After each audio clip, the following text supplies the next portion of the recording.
La Haute Cour constitutionnelle viole la loi fondamentale si elle fait du forcing pour que l'élection présidentielle ait lieu ce 16 novembre. Le collectif des candidats a mis en garde contre ce forcing aujourd'hui durant leur marche pacifique. Les agents du ministère de l'Éducation nationale ont débrayé ce matin devant le Maine. Des tentatives de manipulation des leaders syndicaux auraient été entreprises dans le but de les influencer pour les empêcher d'organiser la grève. Dans l'actualité internationale, la police américaine a lancé jeudi 26 octobre une gigantesque chasse à l'homme pour retrouver le tireur qui a ouvert le feu dans un bowling et un bar-restaurant, tuant au moins 22 personnes. La pire fusillade de l'année aux États-Unis.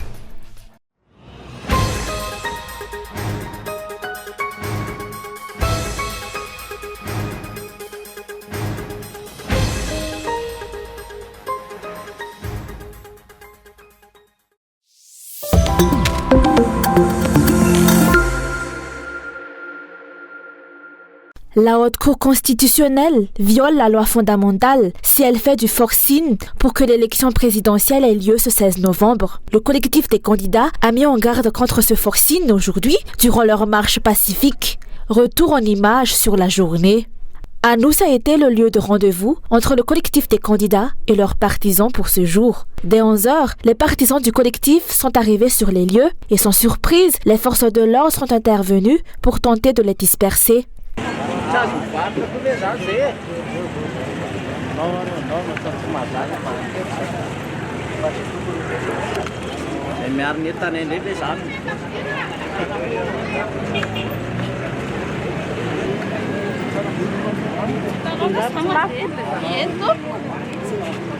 La marche pacifique du collectif des candidats a débuté officiellement à Anous Bay. Malgré les obstacles, de nombreux citoyens ont rejoint la lutte pour la restauration de l'état de droit.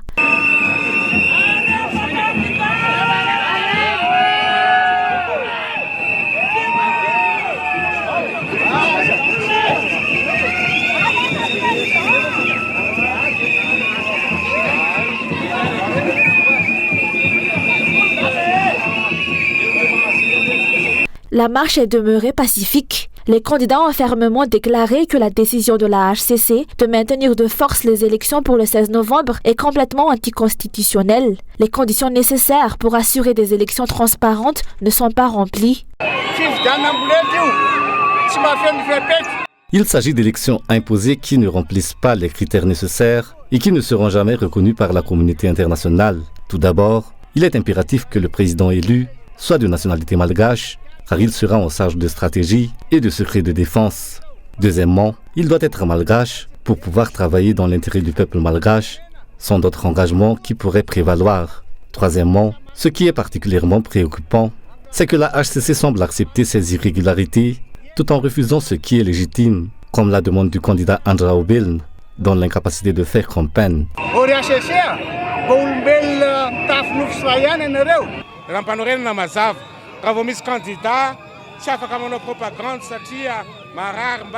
La Constitution est claire. En cas de force majeure qui empêche un candidat de mener campagne, les élections doivent être reportées. C'est pourquoi nous insistons sur cette demande. Ce n'est pas la première fois que la HCC enfreint les règles au détriment du peuple. Nous ne mettrons fin à cette manifestation que lorsque des réformes seront entreprises au sein de la HCC. La marche pacifique s'est arrêtée à Namutan. Les candidats ont pris la parole pour réitérer leur engagement à œuvrer pour le bien de tous les Malgaches, mais leur discours a été interrompu par l'intervention des forces de l'ordre.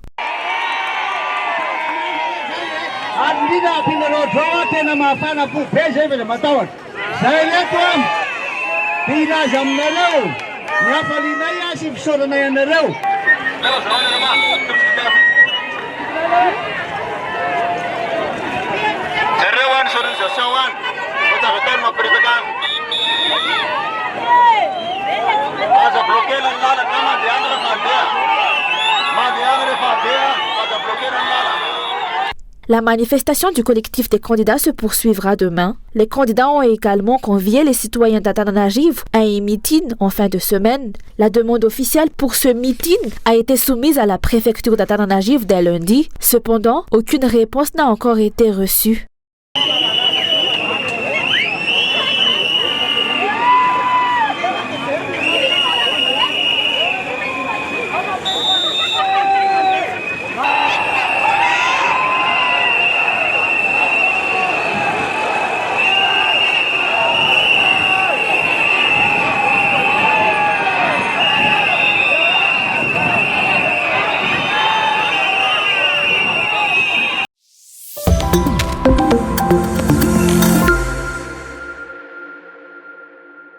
Le pays est à un tournant de son histoire. La lutte menée par les collectifs de candidats est une opportunité pour provoquer un changement positif dans le pays, selon les citoyens qui ont rejoint la marche d'aujourd'hui. Ils estiment également qu'il est inadmissible de maintenir l'élection présidentielle au 16 du mois prochain en raison des irrégularités au sein des diverses institutions gouvernementales. Pour garantir des élections justes, transparentes et acceptées par tous, il est impératif de réformer le processus électoral. C'est un moment crucial dans l'histoire de notre pays. Si nous n'agissons pas maintenant, nous risquons d'en baver pour les prochaines années. J'encourage tout le monde, en particulier les jeunes, à se joindre à la marche. Ces 10 candidats ont des idéaux divergents, mais ils se sont unis pour sauver notre nation. C'est une formidable opportunité de lutter pour un changement positif. Nous ne pouvons pas être certains de l'intégrité des prochaines élections. C'est pourquoi l'engagement, il faut militer. Les forces de l'ordre continuent de réprimer la population, ce qui suscite la consternation des citoyens qui estiment que leur droit fondamental à s'exprimer est bafoué. Les actions des forces de l'ordre sont inacceptables. Chacun a le droit d'exprimer son opinion. Si nous militons, c'est pour la patrie. Elle risque quand même d'être dominée par des étrangers, bien que de nombreux citoyens les plus vulnérables ne semblent pas en être conscients. Les actions des forces de l'ordre sont vraiment inadmissibles.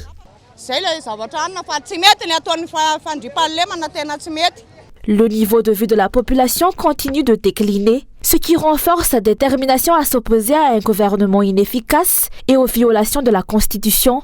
Les citoyens sont déterminés, ils continueront à lutter tant que la restauration de l'état de droit et la souveraineté de l'état malgache ne soient atteintes.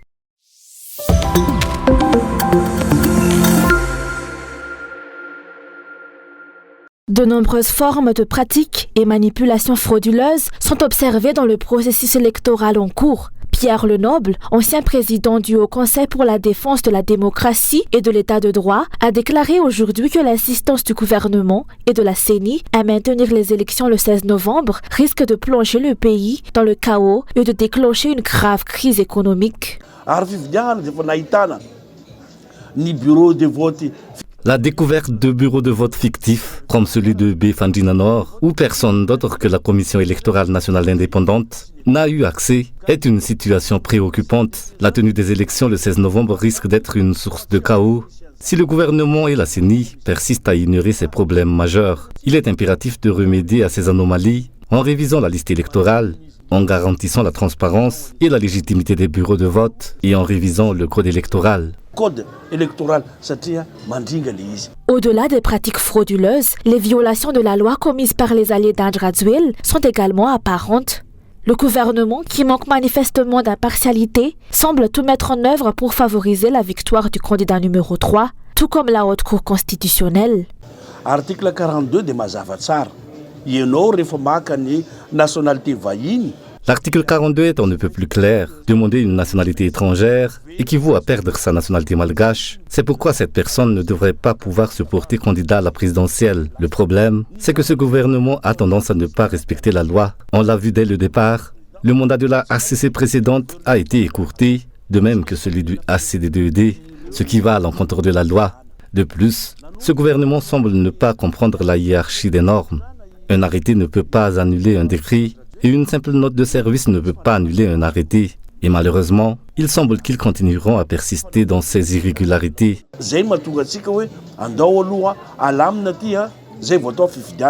Pierre Lenoble a encouragé également les fonctionnaires à maintenir leur intégrité et à résister à toute forme de pression ou de corruption pour favoriser un parti politique en particulier, en l'occurrence le parti de la couleur orange. Il souligne que faire pression sur les citoyens pour qu'ils soutiennent un parti politique est inacceptable, que ce soit de manière directe ou indirecte.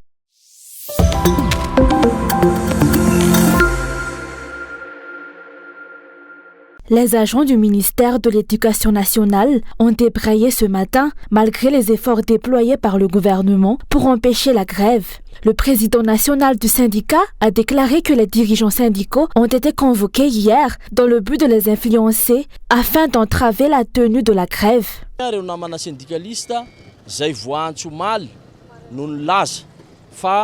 Hier, Certains syndicalistes ont été convoqués et on leur a proposé de recruter 150 individus en échange de leur engagement à ne pas déclencher de grève aujourd'hui. Les détails concernant les postes de recrutement restent flous, mais il a été demandé aux syndicalistes d'amener chacun 5 personnes. Par ailleurs, un député aurait contacté certains syndicalistes en leur offrant une somme de 10 millions d'ariars pour les dissuader de faire la grève.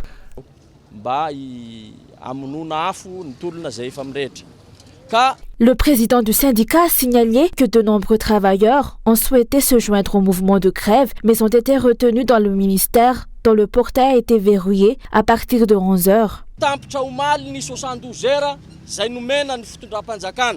Les 72 heures que nous avions accordées au gouvernement pour répondre à nos revendications ont expiré hier. Notre programme pour aujourd'hui consiste à récupérer nos collègues encore en service au ministère. Ils souhaitent se mettre en grève, mais sont encore préoccupés par leur travail. Ils nous ont demandé de les chercher pour qu'ils puissent se joindre à la grève. Or, le portail du ministère est complètement verrouillé, empêchant toute entrée ou sortie. Le président du syndicat a cherché à obtenir des informations à ce sujet, mais n'a reçu aucune réponse. Quelques heures après le début de la grève, les forces de l'ordre sont intervenues pour disperser le mouvement. Ils ont déclaré que certains des enseignants protestataires étaient des imposteurs en raison de leur apparence négligée. Ils n'ont procédé à aucune vérification de leur identité.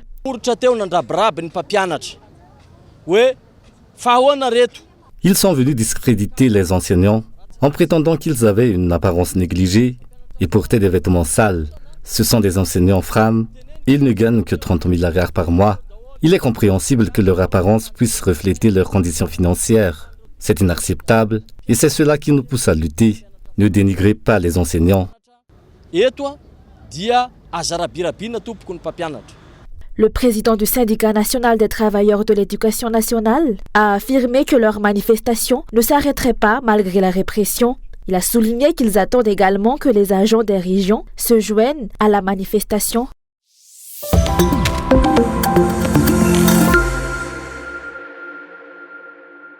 L'éventualité d'une année blanche à l'université dépend uniquement du gouvernement. C'est ce qu'a affirmé ce matin le C16 section Antananarivo, le syndicat des enseignants-chercheurs et chercheurs-enseignants de l'enseignement supérieur. Pour le moment, les activités pédagogiques dans les universités publiques restent suspendues suite à sa réunion avec les représentants des étudiants de l'université d'Antananarivo. La grève des enseignants-chercheurs et chercheurs-enseignants continue.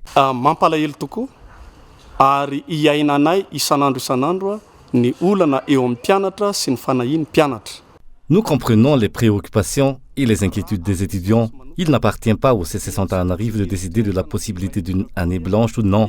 Nous exhortons le gouvernement à répondre aux revendications du C16 qui sont une condition préalable à la reprise des activités pédagogiques. Pour l'instant, le C16 maintiendra ses manifestations et la suspension des activités académiques. Parmi les revendications figure la signature des 5 propositions de loi, la fixation d'une date pour la mise en œuvre des 3 décrets et surtout le paiement des indemnités de recherche aux enseignants-chercheurs et chercheurs-enseignants qui n'ont pas été versés depuis 4 ans. Face à la situation politique actuelle, le C16 a appelé à la restauration de l'état de droit à Madagascar. Toutes les dépenses de l'État doivent être prévues dans la loi de finances. Par conséquent, le C16 Antananarivo réitère son appel à la restauration de l'État de droit. Le non-respect répété de la Constitution et de la loi par le gouvernement actuel constitue la principale source de nos problèmes, à la fois sur le plan social et politique. Il est essentiel que les sorties de fonds de la caisse de l'État soient transparentes et ne servent pas d'intérêt particulier. Cela fait désormais plus de 4 mois que les activités pédagogiques à l'université d'Antananarivo sont en suspens en raison de la grève des enseignants-chercheurs et chercheurs-enseignants. Jusqu'à présent, aucune mesure n'a été prise ni par le ministère concerné ni par le gouvernement.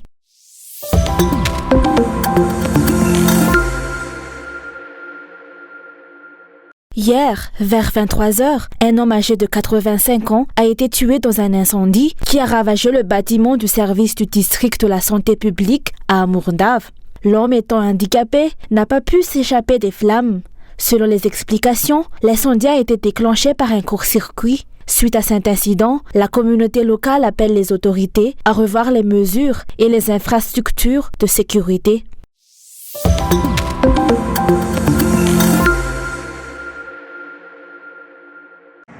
Au sol, dans les airs, Lewistown est en état d'alerte. Au cours de la nuit, une série de fusillades éclate dans la deuxième plus grande ville de l'État du Maine. 2 lieux sont visés, un bowling et un restaurant. Alors que le bilan humain ne cesse de s'alourdir au fil des heures, le tireur en fuite est identifié. Robert Card est armé et dangereux. Si des personnes l'aperçoivent, elles doivent rester à l'écart sans tenter d'entrer en contact avec lui de quelque manière que ce soit. Les habitants doivent rester à l'abri. Le shérif du comté diffuse sur Facebook des images de vidéosurveillance du suspect, armé d'un fusil semi-automatique. Révélés par plusieurs médias américains, les renseignements de la police dressent le portrait inquiétant d'un instructeur au tir, formateur dans l'armée, récemment traité pour des troubles psychiatriques. Depuis le début de l'année, les violences par arme à feu ont fait 15 000 morts aux États-Unis, deuxième plus important décompte après 2019 dans l'histoire du pays.